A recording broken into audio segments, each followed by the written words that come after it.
What is up, guys? My name is Nick and welcome back to another Black Ops Cold War video. Man, today we're going to be talking about the top 5 best class setups in Black Ops Cold War. Man, it's been a minute since I played this game. I mean, dude, the Vanguard beta has really been eating at my soul. I've been playing that game literally 24/7. That's the only game I'm touching right now. So it's been a while since I played this game, and I wanted to come back strong with the top 5. I wanted to give you guys my top 5 best list. Now, before we get into this video, guys, if you could drop a fat like on this one, that would be absolutely amazing. Subscribe to the channel with those notifications turned on, and let me know down in the comments below, what are your top 5 weapons in this game? Recently, Charlie Intel came out with a top whatever weapons, however many weapons there are list, and 2 of my favorite weapons didn't even make it into the top 10, dude. I think the AK-74U made it to like number 12 or something, and the MP5, bro, the MP5 made it to 23. Maybe I got those numbers mixed up, maybe it's the other way around, but one of the guns made it to 23, bro. That doesn't make any sense. Like, dude, it's the MP5. That thing should be definitely in the top 5 in my opinion, but yeah, whatever. Let's get into this, guys.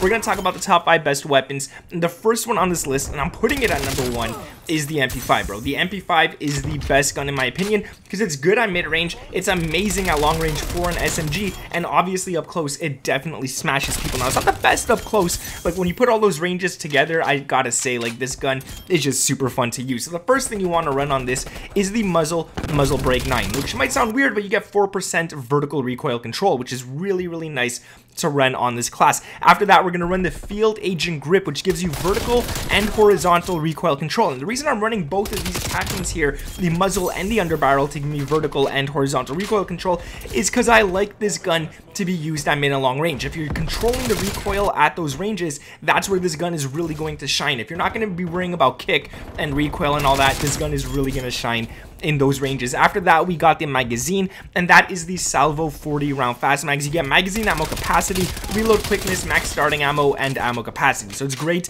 You do lose 25% ADS time, but it's all good because we'll fix that up right here with the airborne elastic wrap as the handle, which gives you 30% ADS time, 90% flinch resistance, and you could aim while going prone. So for those of you guys who like to drop shot, hey man, that's your attachment right there. The last attachment right here is going to be the stock, and we're going to rip it off with the no stock, which gives you 30% sprint to fire time and takes away some hip fire accuracy, but most of the time you're ADSing anyway, so losing some hip fire, I mean, it's really up close the only time you're hip firing, so you're probably gonna still hit those shots considering you're really close, so don't worry about that right there. Now let's get on to another weapon on this list, and that is the AK-74U. This gun, yo, this gun is crazy good. Like, I don't care what anyone says. I don't care if it's at number 12 on the list, dude. It's at number 2 on my list. This is why it's my personal list, and this is why I really love this gun, because this gun is great up close. It might not be as good on long range, but at mid range and close range, this gun is going to overpower people like crazy. Now, the first attachment that you want to run on this is the muzzle, and that is the muzzle brake 5.45. Again, we're just getting vertical recoil control. That's all we're getting. We're no cons, nothing like that. We're not losing it,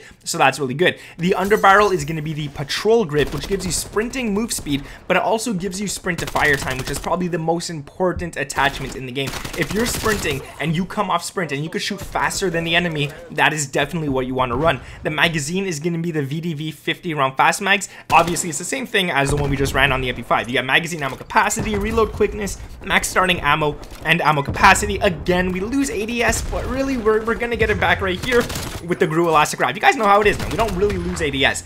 This gives you that flinch resistance, ADS, and aim while going prone. Now, it does take away 15% sprint to fire and 10% shooting move speed. I mean, hey, we don't really gotta worry about that shooting move speed all too much. Now, the stock is the no stock again for that sprint to fire time. Then you do lose that hip fire accuracy, but at the end of the day, it ain't too bad. Now, number 3 on this list. This might shock you. Number 5 is probably going to shock you guys as well, really, just because of the class setup of what I use on number 5. But number 3, the gun itself, is probably going to shock you, and that's the FFAR, the FAMAS. And a lot of people really don't like this gun because it has a bunch of kick, but trust me, if you could control that recoil, this is an SMG and an AR built into one weapon. It's going to do good at long range, it's going to do good at close range, and obviously if it's doing good in those 2 ranges, it's going to do amazing at mid range. So you want to use this gun, you want to try and use it a lot more often. A lot of people just ignore it, but yo, the rapid fire on this AR is insane. You definitely want to go ahead and throw it. Now, the first one is going to be the muzzle, or I should say the barrel. We're not using a muzzle on this one, and that is the 19.5-inch task force. You get 7% damage, 20% effective damage range, and 50% bullet velocity. Like, if you're not using this gun, you're not playing the game right. Like, it's going to definitely poop on kids. You want to use this for sure. The underbarrel is a field agent grip. You need to run this 110%. You got to run this one right here. You get 6% vertical recoil control, control, and you get 16% horizontal recoil control. You need this. If you're not using this, the recoil is going to be unbearable and it's not going to be too easy to control. So make sure you got this on, and this gun's going to feel pretty damn nice. If you control that recoil, it feels like a laser at the same time. The magazine is going to be the salvo 44 round fast mags. Unfortunately, we can't get 50 or 60 round mags on this weapon right here, so 44 is going to have to do. I mean, it beats 38 or 30, whatever this gun starts with, and this one's pretty damn good, so definitely go ahead and run that. The handle is going to be the airborne elastic wrap, dude. You get to ADS faster, you get flinch resistance, which really helps you on this gun right here. You don't realize how important it is to have, but this gun right here, it's super important, and you can aim while going prone, so why the heck not? Now the stock, we're not going to be using like the CQB pad or anything. We're actually going to go ahead and throw on the Raider stock, which gives you sprint to fire time and 40% aim, walking, movement speed. Now you do lose 30% hip fire accuracy, but even if you didn't lose this, I wouldn't recommend hip firing with this gun unless you're like barrel stuffing the dude. If not, you don't want to worry about hip firing with this weapon. You always want to ADS, and it does pretty damn nice. So this class is good, it's insane, and trust me, use it at every single range you possibly can. Let's go on to number 4 on this list. This one might shock you guys a little, I'm not sure, but it's the Mac 10. I believe on the Charlie Intel list, this weapon was at like number 31 or something. Like, bro, that's crazy.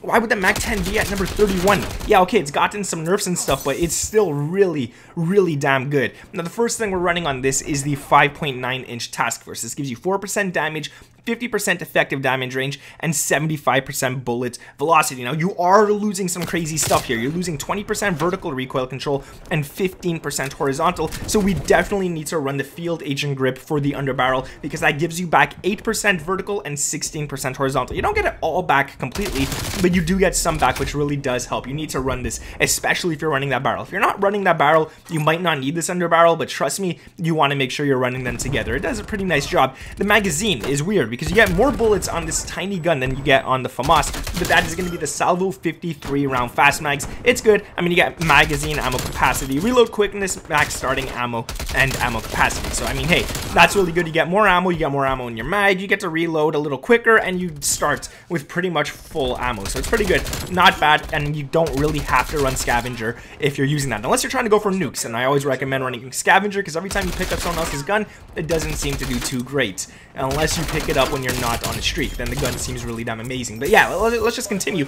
The handle is going to be the airborne elastic wrap for 30% ADS time, flinch resistance, and aim while going prone. I mean, dude, I'm running this on everyone, and the Raider stock as well. I mean, it's pretty much the same thing. We got sprint to fire time and aim, walk, and movement speed. Now, like I said, the last weapon might shock you guys, and it might be a gun that you guys are going to be like, well, you know what, Nick, yeah, it's really good, I love using this gun, but the class you gave looks like crap. But trust me, it's not at all. This class is crazy. It's the AK-47, but it's the AK-47 Mini. Now, this class is insane, because I find it actually better than the AK-74U, and that's crazy because this gun is insane at long range. You got no recoil pretty much whatsoever, and you get that power, such power at close range that it could definitely drop a lot of the SMGs. So it's really crazy. It's really fast, this class as well, for an AR. You would think the AK-47 would be pretty heavy, but it's not. So make sure you guys run this class exactly as I say right here. So the barrel is the 15.5-inch ultra light, and it is ultra light.